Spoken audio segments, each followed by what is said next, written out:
Please, pretend to be my fiancé, the man in the expensive suit whispered to me, a young orderly, as I changed the bedsheets.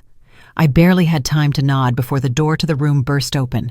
His wealthy grandmother stormed in, ready to unleash a scandal. But what happened next left them both speechless. Welcome to Voices of Sephora, the channel that brings you compelling stories. Before we dive in, let us know where you're watching from. We're genuinely curious. We hope you enjoy listening to this fascinating story. Serena, or Rena, as she preferred, smoothed the fresh sheet onto the hospital bed, neatly tucking the corners under the mattress. Her hands moved almost automatically. After 3 weeks of working as an orderly, these motions had become second nature. She flattened the wrinkles, adjusted the pillow, and stepped back a bit, assessing her work. Exam room 12 was small, but bright sunbeams filtered through the white blinds, casting a pattern of light and shadow on the floor. To anyone passing by, it would be impossible to guess that this young woman in a simple medical scrub top and her hair pulled back in a ponytail was actually the owner of this facility. Serena Jackson, 28 years old, was the daughter of the well-known business mogul Marcus Jackson, who had built a network of high-end private healthcare facilities across the country, starting right here in Atlanta, Georgia. But right now, she was simply changing linens, wiping down nightstands, and delivering meals to patients. The idea to work as an orderly had come to her 3 months ago, following a tense meeting with the management staff. They had been discussing patient complaints, service issues, and high employee turnover. Rena suddenly realized she had no real concept of how her clinic truly operated from the inside. She saw reports, numbers, and charts, but she didn't see the people. Neither those who worked there nor those who came seeking help. "I want to work as an orderly," she told her father over dinner one evening. Marcus Jackson put down his fork and looked at his daughter with genuine surprise. "Are you serious?" "Completely. Kendra Bell is going on maternity leave for 3 months. I'll cover her shift. No one can know who I really am." Her father was silent for a long moment, then slowly nodded. "You've never been like the other kids in our circles. I guess that's a trait I instilled in you." "Fine, but promise me you'll be careful." And so, this was her 3rd week. Rena woke up at 6 in the morning, rode the MARTA train to the clinic, changed into her uniform, and started her shift. She mopped floors, changed linens, and assisted the nurses. The staff accepted her as just a regular new hire, a bit shy but diligent. Only the chief of staff, Dr. Aaron Davis, and the administrative manager knew the truth. Rena gathered a stack of used linens and headed toward the door. The hallway was quiet. It was the post-lunch lull when most patients were resting. Her rubber-soled shoes softly shuffled on the linoleum. She was just thinking that she had time to clean 2 more rooms before the end of her shift when the door to exam room 12 swung open so forcefully it slammed against the wall. A man appeared in the doorway, tall, in his mid-30s, wearing an impeccably tailored gray suit from a clearly expensive designer. His dark hair was slightly disheveled, his tie was loosened, and his eyes showed genuine fear. He quickly glanced around, as if checking to see if someone was following him, and then rushed into the room, almost colliding with the frozen Rena. "Excuse me," he breathed, grabbing her arm. "Please, I need your help." Rena stepped back, clutching the stack of linens to her chest. Her heart started pounding. The man looked stressed, but not aggressive, more desperate. "What's wrong?" she asked, instinctively lowering her voice. "Are you ill? Should I call a doctor?" "No, no." He shook his head and closed the door, listening to the sounds in the hallway. "It's not that. God, how do I explain this? Look, my grandmother is about to come in here, and I absolutely cannot face her. Not alone, anyway." Rena looked at him blankly. The man ran a hand over his face, and she noticed his hands were shaking. "I'm sorry, I'm rambling. My name is Devon. My grandmother, she's a very persistent woman, rich, influential, and for 3 months now, she's been trying to marry me off to her friend's daughter. She arranges accidental meetings, dinner parties. She even tried to trap me into a joint trip to Europe. I've refused, I've explained, but she simply won't listen." "And how can I help?" Rena still didn't grasp what he was suggesting. Footsteps and an imperious female voice could be heard in the corridor. "Nurse, where is my grandson Devin Elliott's room? Show me immediately." Devin turned pale. He seized both of Rena's hands, making her drop the pile of linens onto the floor. "Please," he whispered, his voice cracking. "Please, pretend to be my fiancée, just for 5 minutes. She needs to see that I have a girl, that I'm not available, that her candidate isn't necessary. I know this is crazy. I have no right to ask this of a total stranger. But I'm desperate. She's driving me to a breakdown. Please." Rena looked into his eyes and saw not audacity or calculation, but genuine despair. This man in a costly suit, who was clearly accustomed to solving problems with money and connections, now stood before her completely helpless. And there was such sincerity in his helplessness that Rena felt a pang of sympathy. The footsteps drew closer. The voice in the hallway grew louder. "This is ridiculous! I went out of my way to visit my grandson, and you can't even tell me where his room is." Rena nodded almost imperceptibly. She hadn't even fully processed her agreement when the door burst open and a woman in her 70s practically swept into the room. She was elegant, dressed in a sharp designer suit with an impeccable silver hairdo and a rope of pearls around her neck. Trailing behind her was a breathless nurse who threw up her hands in defeat. "Devin!" the older woman exclaimed, but then stopped short, taking in the scene before her. Devin stood, still holding Rena's hands. Scattered linens lay on the floor. The moment could have looked intimate, if not for the utter confusion on both their faces. "Grandmother," Devin exhaled, not letting go of Rena's hands. "I wasn't expecting you." The woman eyed Rena with a clear look of disapproval. "And who is this? A girl?" A silence hung in the air. Rena felt her heart hammering. She still didn't fully understand what she had gotten herself into, but since she had agreed, she had to play the part. "My name is Serena," she said, trying to keep her voice steady. "It's a pleasure to finally meet you." "Serena is my fiancée," Devin added, and Rena felt his fingers tighten around hers. "I wanted to tell you myself, grandmother, but not in this setting." His grandmother measured Rena from head to toe, her lips pressed into a thin line. "Your fiancé," she repeated, with barely concealed sarcasm. "And where did you two meet? Cleaning the rooms?" Rena felt her cheeks flush. She glanced down at her slightly rumpled uniform, at the rubber gloves she hadn't managed to remove. "We met a month ago," Devin quickly interjected. "And yes, Serena works here. She's wonderful, kind, sincere—" "Not like the girls from our circle," his grandmother interrupted. "Devin, have you completely lost your mind? An orderly? Are you really so desperate?" "Lunar Vengeance," the nurse still standing in the doorway intervened. "Maybe we shouldn't make a scene in a patient's room." "Don't interfere," Eleanor snapped. "I am speaking with my grandson. Devin, stop this farce immediately. Do you realize your father would turn over in his grave if he knew you were planning to marry—" "Whom?" Rena couldn't take it anymore. "Finish that sentence." Her voice came out firmer than she expected. Eleanor Vance turned to her, raising an eyebrow. "A simple orderly. A girl with no credentials, no standing in society, no—" "I have credentials," Rena cut in, feeling the anger rise inside her.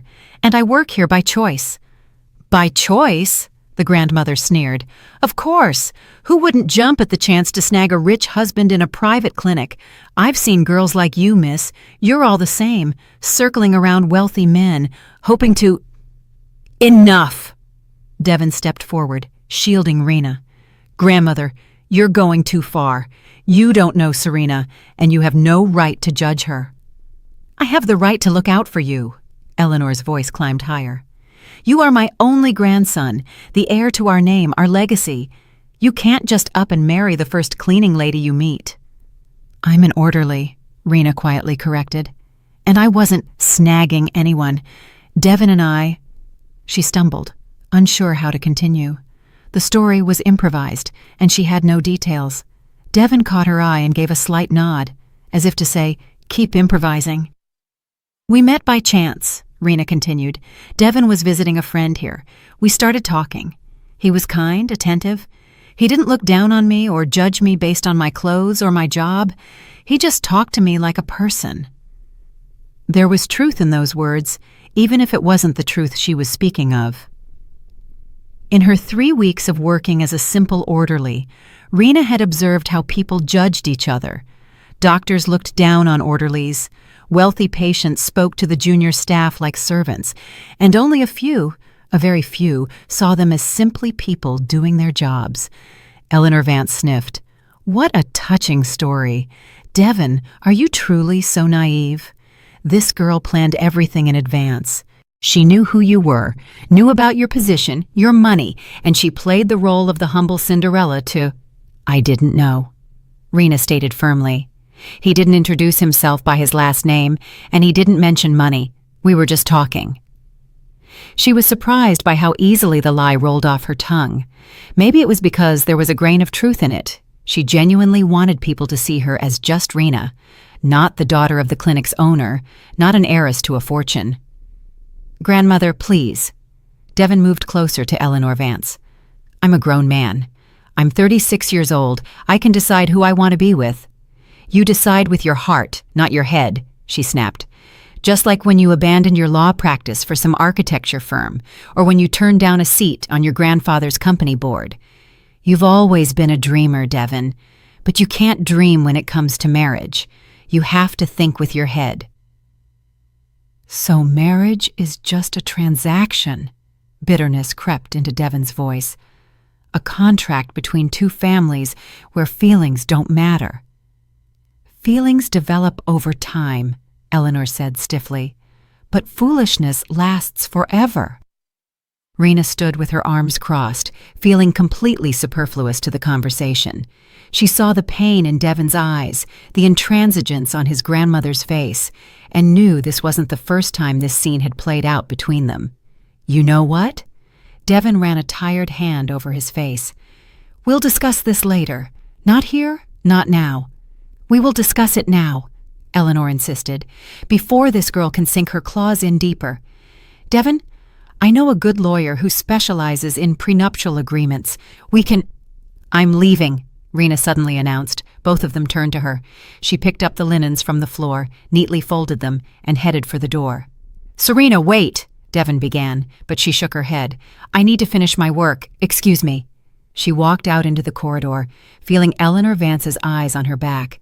The nurse, who was still standing nearby, offered a sympathetic smile. Don't worry, dear, she said softly. It happens. Rena nodded and quickly walked down the hall, hearing the argument continue behind her. The grandmother's voice rose again.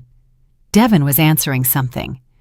Rena turned the corner and leaned against the wall, trying to catch her breath. What in the world was that? She had agreed to a crazy request from a stranger and gotten herself entangled in someone else's family drama. And now, somewhere in the clinic, there was a wealthy, influential woman who thought she was a gold digger. Rena checked her watch. She still had 2 hours left in her shift. She sighed, straightened her shoulders, and headed for the laundry room. The work hadn't disappeared, and this strange story with Devon Elliott would, most likely, never cross her path again. Rena carried the soiled linens to the laundry room, methodically sorted them by color, and loaded the industrial washing machine. Her hands moved automatically, but the scene in exam room 12 kept replaying in her mind. She could still feel Eleanor Vance's contemptuous gaze and hear her words. A simple orderly. A hunter of rich husbands. Usually Rena didn't care what others thought, but those words stung now. Maybe it was because there was a grain of truth in them.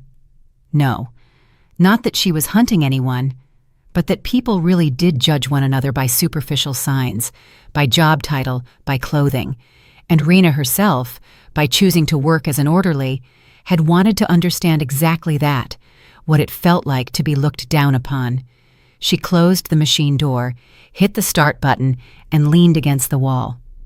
The laundry room was quiet and cool, smelling of detergent and bleach. Rena closed her eyes, trying to calm down. Serena Jackson? She jumped and turned around. Dr. Aaron Davis, the chief of staff, a tall man in his 50s with salt and pepper hair and kind eyes behind thin-rimmed glasses, stood in the doorway. Yes, Dr. Davis. She straightened up, instinctively adjusting her uniform. Didn't mean to startle you, he smiled. I just came to say we need some help on the second floor. One of the orderlies called in sick. We need to clean the rooms in the intensive care unit. Of course, I'll head up now. Dr. Davis didn't immediately leave. He looked at Rena closely, and his gaze showed an unusual concern, not just a boss for an employee, but something more personal. Is everything all right? He asked quietly. The nurse mentioned the incident in 12, said it was an unpleasant scene. Rena wanted to brush it off, to say everything was fine, but the words caught in her throat. She looked down at her hands, still wearing the rubber gloves. I can handle it, she finally said. It was just unexpected. Would you like me to speak to this Mr. Elliott? Dr. Davis's voice held a protective edge. If he was behaving inappropriately— No, Rena quickly replied. He's not at fault. Well, he is, but not in the way you think. He just asked for a favor, and I agreed. It was foolish of me. The chief of staff nodded, but still looked at her with doubt. All right, but if anything happens, you can always come to me. I know you're not just here to learn the job from the inside. You want to understand people, but sometimes people can be cruel. Rena smiled gratefully. Dr. Davis was one of the few who understood her motives, not dismissing them as a whim of a spoiled heiress. Thank you. I truly appreciate that. He nodded and left. Rena took off her gloves, washed her hands, and headed up to the second floor. On her way, she tried not to think about Devin Elliott and his grandmother, but her thoughts kept returning to the encounter. There was something in his eyes, not just fear of an insistent relative, but something deeper. Tiredness, perhaps, or the despair of a person worn out from fighting. The second floor was quieter than the first. The intensive care unit required special care and silence. Rena took a cart with cleaning supplies and methodically began to clean the rooms. The work was calming. Clear actions, clear results. Mop the floor, wipe the surfaces, change the linens. Simple and straightforward.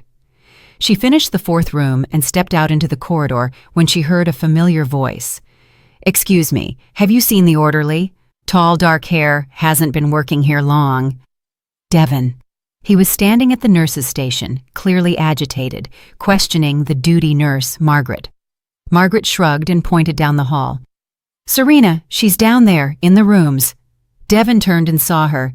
His face registered relief mixed with guilt. He quickly strode toward her.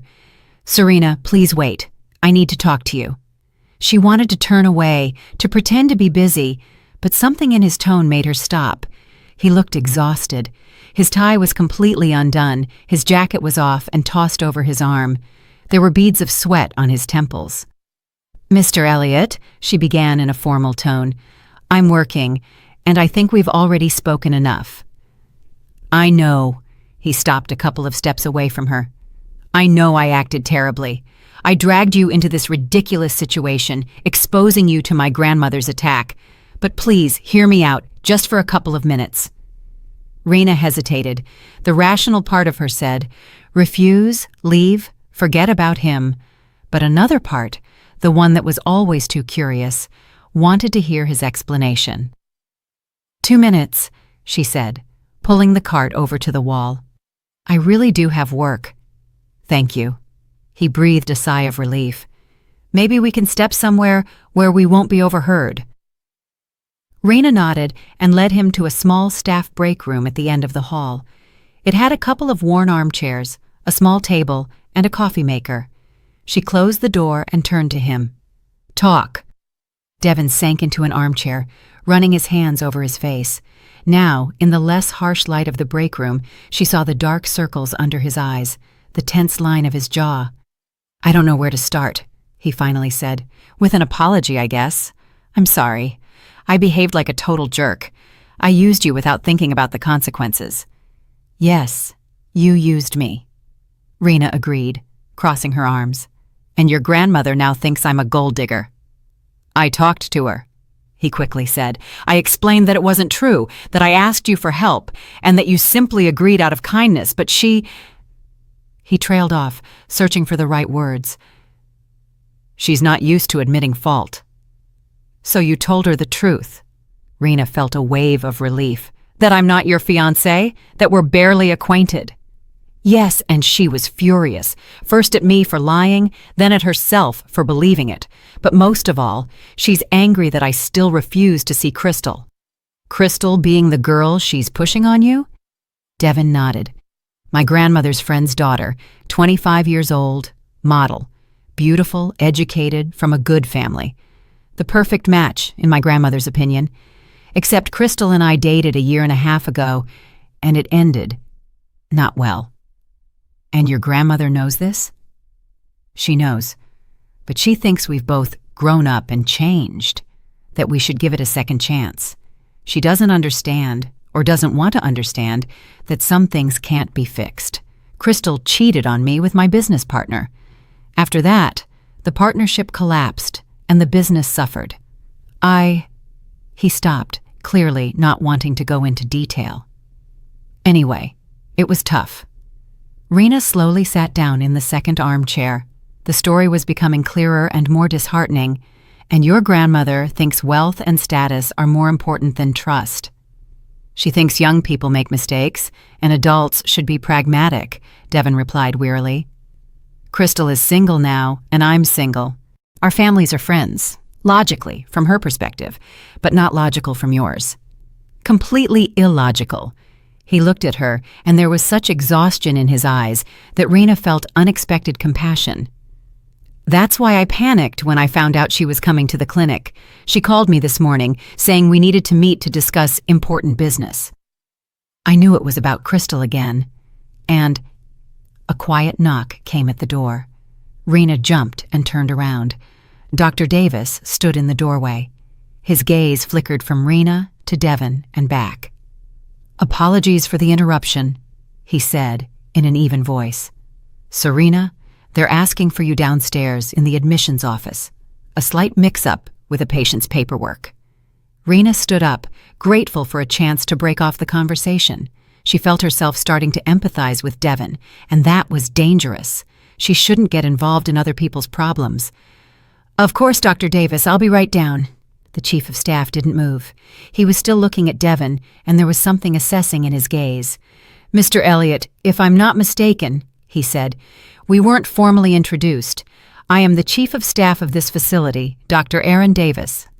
Devin stood up and extended his hand. Devin Elliott, very nice to meet you. They shook hands. Dr. Davis smiled, but the smile didn't reach his eyes. I hope our employee hasn't caused you any inconvenience. Serena is one of our best workers despite her short tenure. No, not at all, Devin shook his head. On the contrary, I caused her inconvenience and came to apologize. Commendable, the chief of staff nodded. Serena, don't forget admissions. Rena nodded and moved toward the door, but Dr. Davis didn't immediately step aside. He paused on the threshold, looking at Devin. You know, Mr. Elliott, he said thoughtfully, we have very strict rules here at the clinic regarding staff interaction with visitors. We value professionalism. He paused, and respectful treatment of all employees, regardless of their position. Rena froze. There was no direct threat in the chief of staff's words, but the subtext was obvious. Don't you dare offend her. She felt both gratitude and awkwardness. Dr. Davis was defending her, but doing so as if she couldn't stand up for herself. I understand, Devin replied, and there was no irritation in his voice, only seriousness. And I completely agree. Respect for people doesn't depend on their job title. It should be a fundamental truth. The chief of staff seemed satisfied with the answer. He nodded and stepped back, letting Rena into the corridor. She quickly walked toward the stairs, hearing Dr. Davis say something else to Devin behind her. Her heart was racing. This situation was spiraling out of control. Too much attention, too many questions. Rena went down to the first floor and headed to admissions. There was indeed a minor mix-up with a new patient's forms. The nurse couldn't decipher a doctor's handwriting. Rena helped her, even though it wasn't part of an orderly's duties.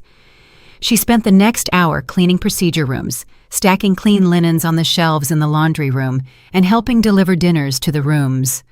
She tried not to think about Devin Elliott, his story, or the way he had looked at her in the break room, but her thoughts kept returning. There was something appealing about his honesty, in the way he didn't try to justify himself or shift the blame. He simply admitted that he had acted poorly. Her shift ended at 6 in the evening. Rena changed into her own clothes, jeans, a simple white tee, a light jacket.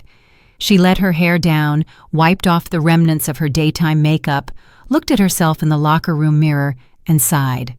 An ordinary girl. No one looking at her now would guess she owned this clinic.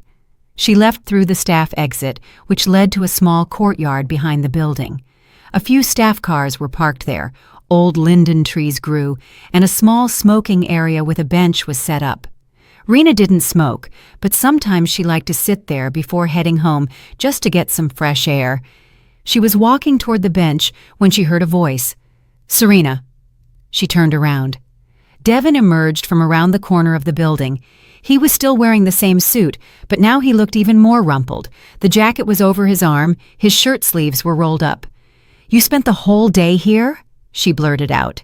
He offered a sheepish smile. "Not the whole day, about 3 hours, I think. I didn't know when your shift ended, so I decided to wait. The guard said staff exit here." Rena didn't know what to think. On the one hand, it was strange and a little unnerving. A man she barely knew had waited for her for several hours. On the other hand, there was nothing threatening about his behavior. He stood at a respectful distance, held his hands where she could see them, and made no move to come closer. "Why?" she asked. "I just wanted to apologize again. Properly apologize, not in a work setting." He paused, clearly searching for the right words. "And to thank you. You helped me when you could have just refused. That means a lot." Rena shrugged. "It wasn't heroic. It was just the right thing to do," he finished for her. He stepped closer, and she noticed he was holding a bag from a bakery. "I don't know your preferences, so I bought an assortment, pastries, eclairs, macarons. I hope you like at least something." Rena looked at the bag, then at him, and suddenly burst out laughing, the first time all day.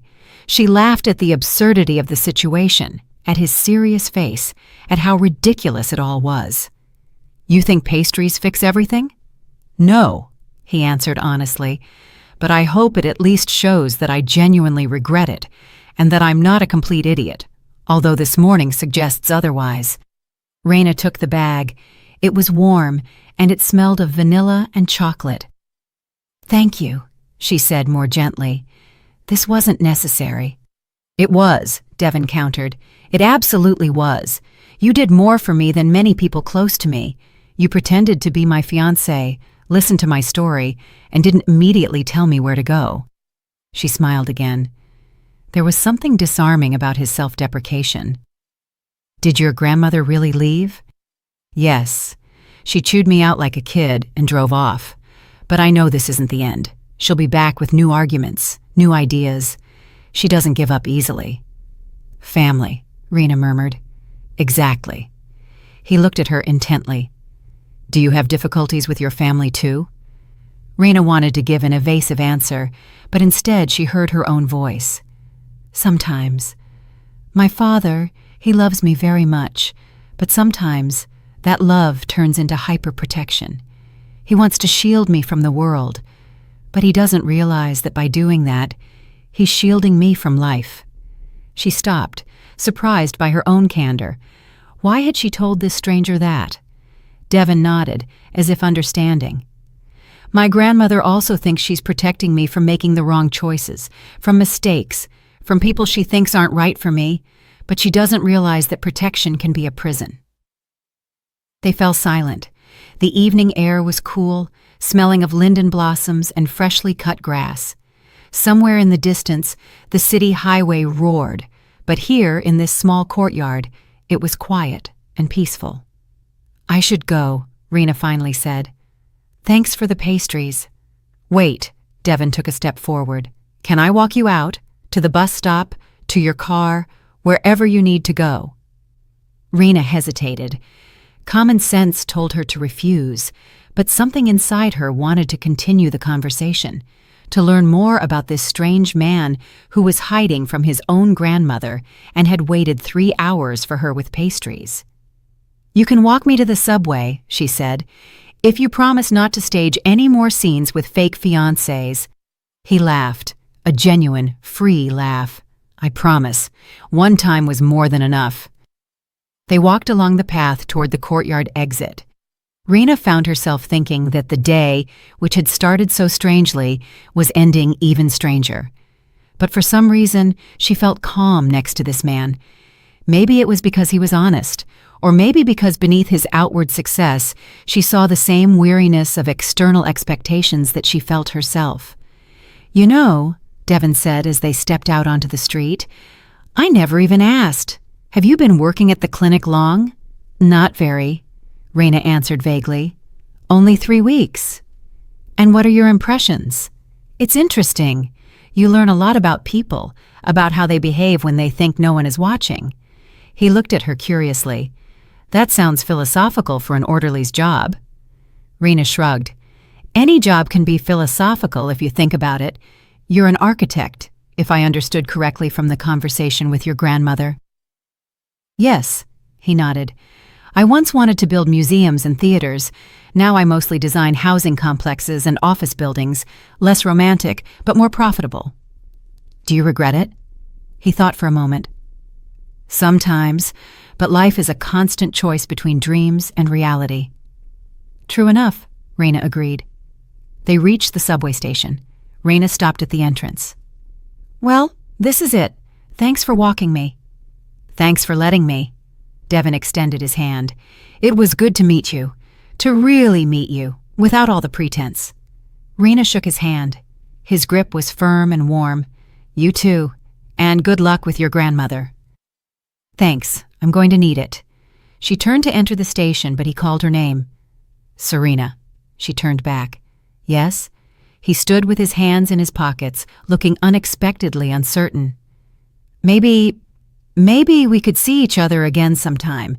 I could stop by the clinic, or we could—" He stammered. "I'm sorry, that sounds foolish. Forget it." Rena smiled. "Not foolish, but let's see. Life is unpredictable. Maybe we'll run into each other, maybe not."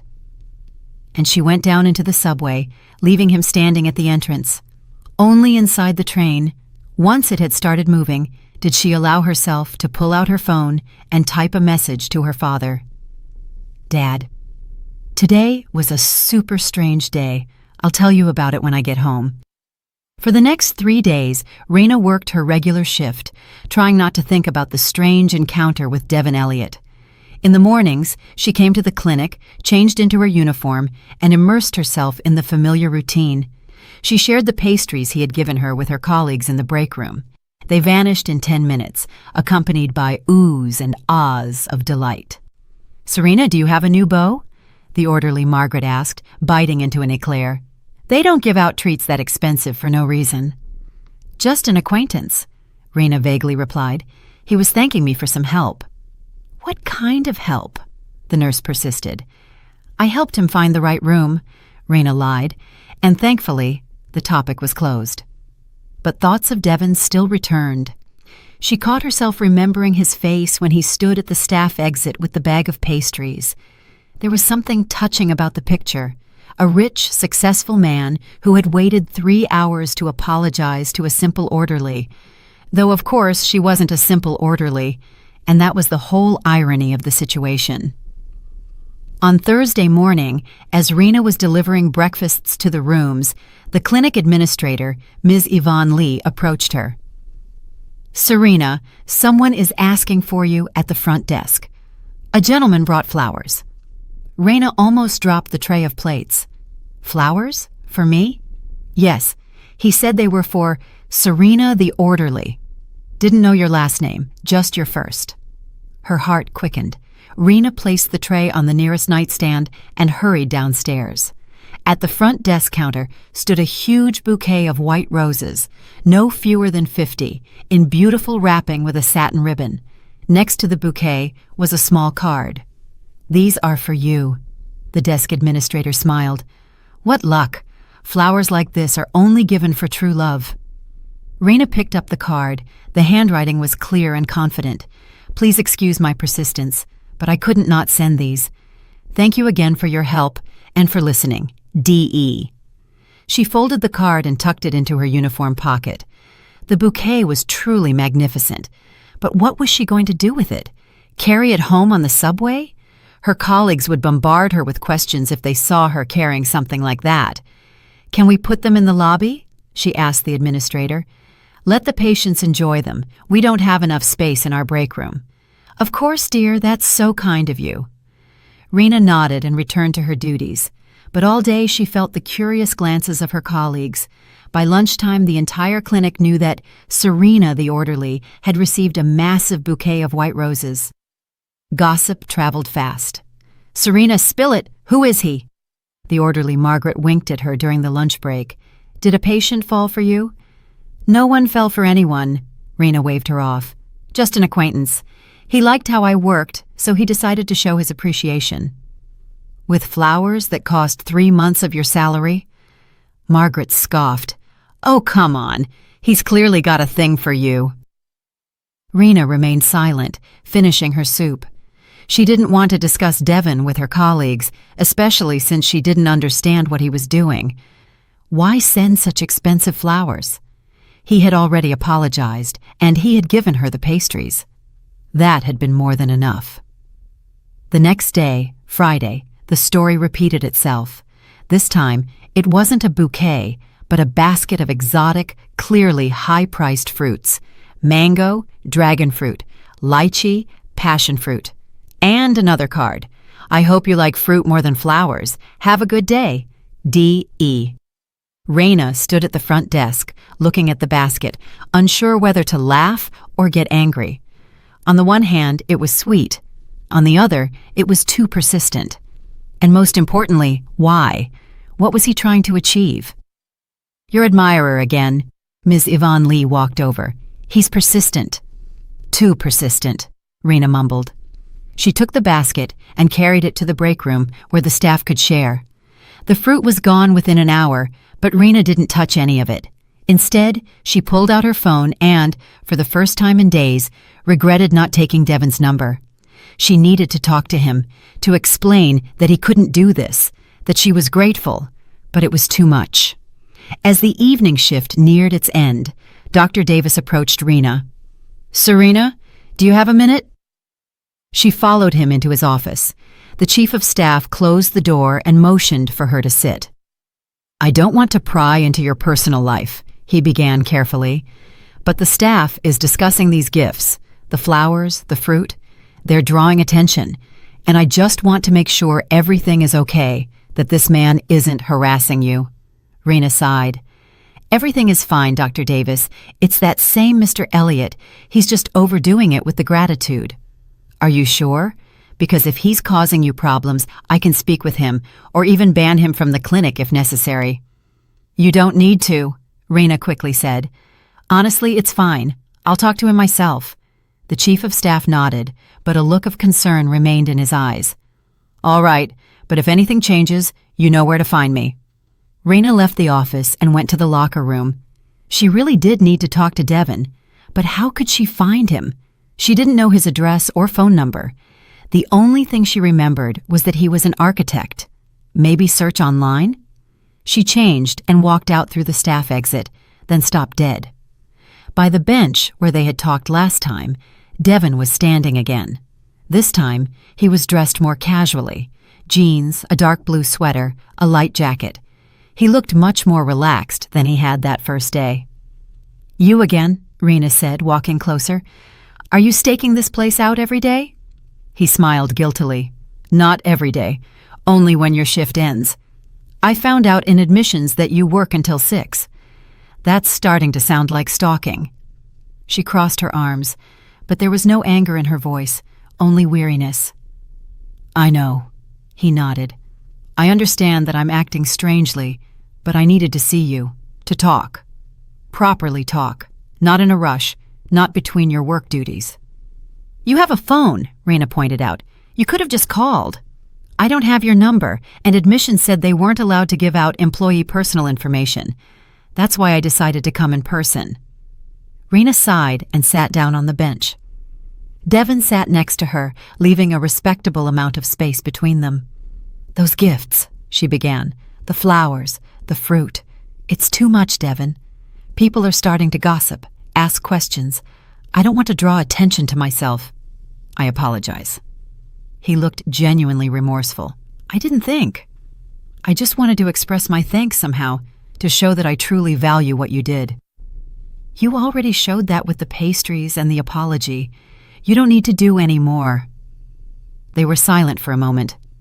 Devon looked out at the linden trees, whose leaves were just beginning to unfurl. "You know," he finally said, "for the last 3 days, I've been thinking about our conversation, about what you said about your father, about protection turning into a prison, and I realized you perfectly described my situation. My grandmother loves me, but her love is smothering." Rena turned to him. "Have you tried talking to her seriously?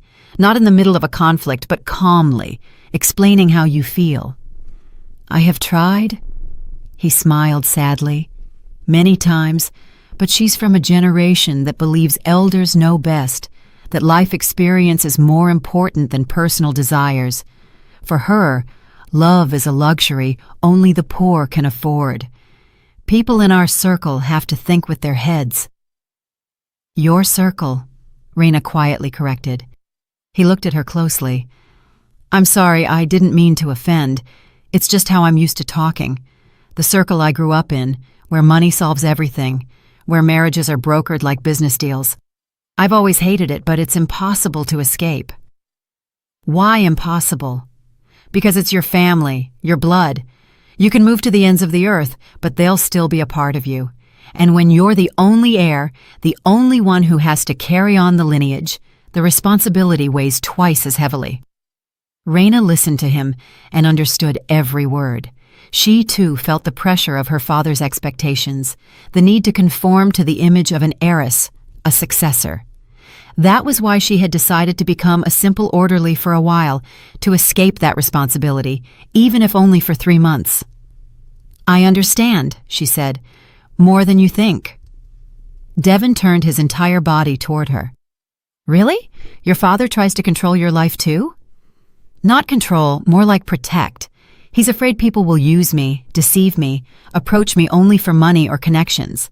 So he's constantly vetting my friends, acquaintances, even my coworkers." Devon frowned. "You're an orderly. Do orderlies work somewhere else?" Rena stopped short. She had gotten too caught up in the conversation and almost spilled the truth. She needed to think fast. "I meant my previous job," she quickly said. "Before the clinic, I worked somewhere else. That's where I had those problems with colleagues." Devon accepted the explanation. He nodded and leaned back on the bench again. "So we're both kind of trapped," he observed. "You in your father's golden cage of hyperprotection, and me in the iron vice of family expectations." "Looks like it," Rena agreed. They sat in silence. Evening was falling, and the air was getting cooler. Somewhere in the bushes, a bird chirped, settling down for the night. "Serena," Devon suddenly turned to her, "can I ask you a strange question?" "After everything that's happened, there are no more strange questions," she smiled. "Why did you agree back then to pretend to be my fiancé? You could have refused, told me to leave, called security, but you nodded. Why?" Rena pondered. Why indeed? She hadn't analyzed her decision then. She had just reacted intuitively. "I saw fear in your eyes," she finally said. "Real, unfeigned fear. And I knew you weren't an arrogant type who was used to getting whatever he wanted. You were a desperate man, cornered, and I couldn't say no." Devon was silent, processing her words.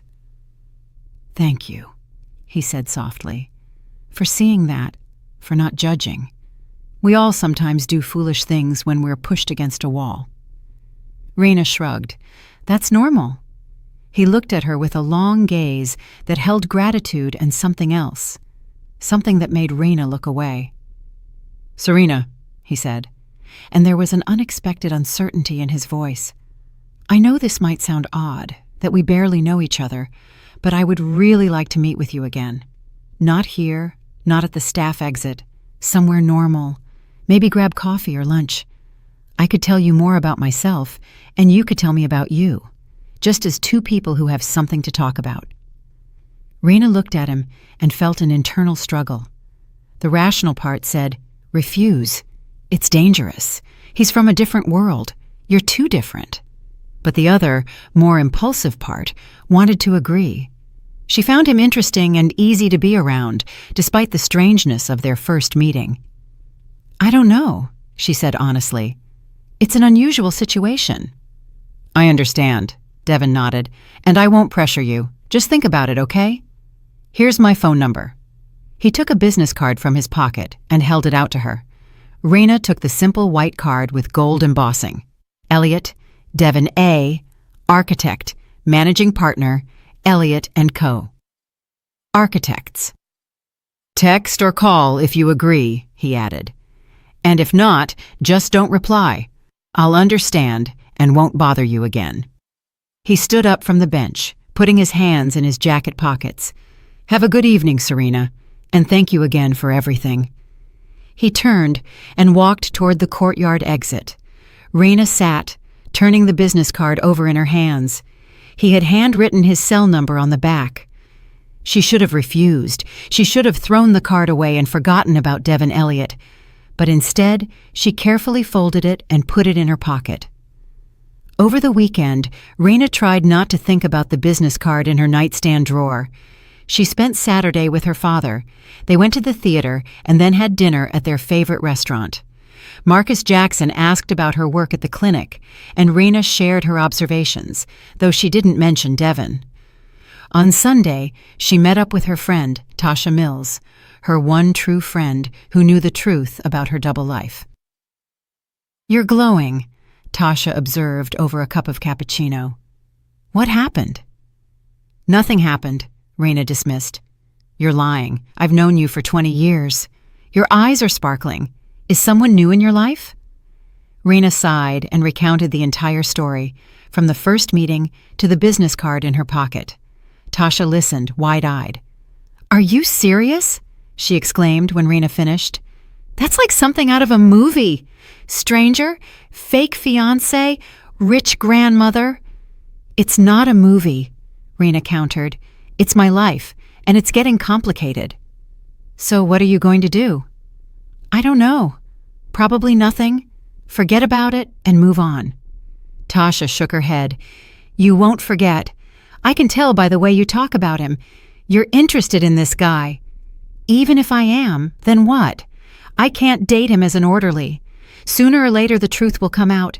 And then what? He'll feel deceived, just as I felt when his grandmother spoke down to me. Then tell him the truth, Tasha simply stated. When? Hey, Devin.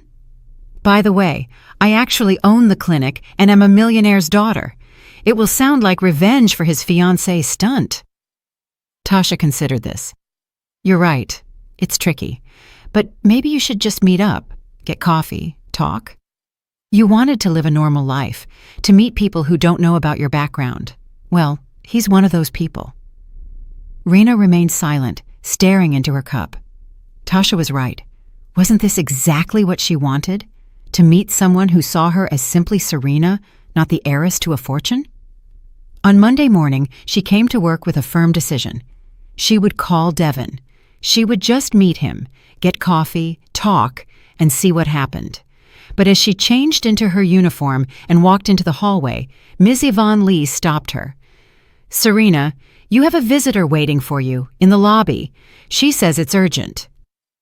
Her heart sank. Had Devin come again? She went down to the lobby and froze.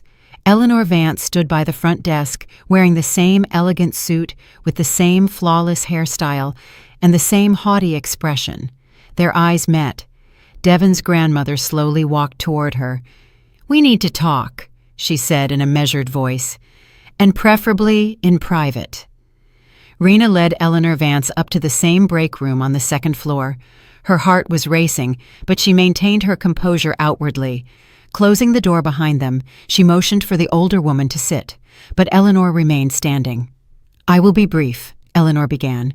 "My grandson has completely lost his head. He's sending you flowers, waiting for you outside the exit. The staff is talking about nothing else. It's inappropriate." Raina straightened her back. "With all due respect, that is your grandson's business. I didn't ask him to do any of this." "You didn't ask? You involved him in that pretense, and now he can't get you out of his mind. Isn't that what you were aiming for?" Raina felt the heat rising inside her. "Your grandson asked me for help. He was afraid of facing you. Perhaps you should consider why he was so desperate." Eleanor Vance's cheeks flushed. "You have no right to judge my family's relations. Devon is my only grandson, the heir." "His father passed away," Raina interrupted. "And now you're trying to live the life you think is right through Devon. But this is his life, not yours." A heavy silence fell. Eleanor Vance stared at Raina in astonishment. "You are bold and far too educated for your position. Who are you really?" At that moment, the door opened. Dr. Davis appeared on the threshold, followed by Devon. "Grandmother, what are you doing here?" Devon asked sharply. "I asked you not to interfere." "I am protecting you from foolishness, as always." Dr. Davis stepped between them. "Eleanor Vance, you are putting pressure on our employee. That is unacceptable. Serena Jackson, you may return to work." "Serena Jackson?" The confusion in the grandmother's voice was evident. "Why is the chief of staff addressing an orderly by her full name?" Dr. Davis exchanged a look with Raina. Eleanor Vance caught the silent communication. "Something is wrong here. What are you hiding?" Devon frowned, shifting his gaze from his grandmother to Raina. Raina closed her eyes. The moment of truth had arrived. "I'm not just an orderly," she said quietly. "I own this clinic. I'm Serena Jackson, Marcus Jackson's daughter." The silence was deafening. Devon froze. Eleanor Vance opened her mouth but made no sound. "I've been working as an orderly for the last 3 weeks," Raina continued, "filling in for an employee on maternity leave. I wanted to see how the clinic really works. No one knows, except for the chief of staff." "You," Devon took a step back. "You're wealthier than me, and you kept silent. Just as you kept silent when you asked me to pretend to be your fiancée," Raina shot back. "You didn't tell me who you were then either." "That's not the same thing. I asked for a favor, and you consistently lied." "I didn't lie. I was just working. Changing sheets, mopping floors. It was all real." Eleanor Vance finally regained her speech. "Serena Jackson, Marcus Jackson. I've met your father at charity events. He's one of the most respected people in the healthcare business." She sank into the armchair. "I called you a gold digger. Oh, God, what did I say?" "You didn't know," Raina shrugged. "Just as I wanted." Devon was still motionless. "Why didn't you say anything when I was talking about family pressure, about money? You understood all of it. You lived in the same world." "Because for the first time in years someone saw me as just a person," Raina replied, her voice ringing with pain. "Not the millionaire's daughter, not the clinic owner, just Serena. You talked to me as if I mattered on my own merit, and I liked that." Devon turned away toward the window. "This is cruel irony. I was hiding from my grandmother, who wanted to marry me off to a rich girl. I asked an orderly for help, and she turned out to be the richest of all." Eleanor Vance stood up and approached her grandson. "Devon, I was so wrong." She turned to Raina, and tears glistened in her eyes. "Please forgive me for those words, for the arrogance. I judged you by your appearance, by your job title, and you are more honorable than I could have imagined."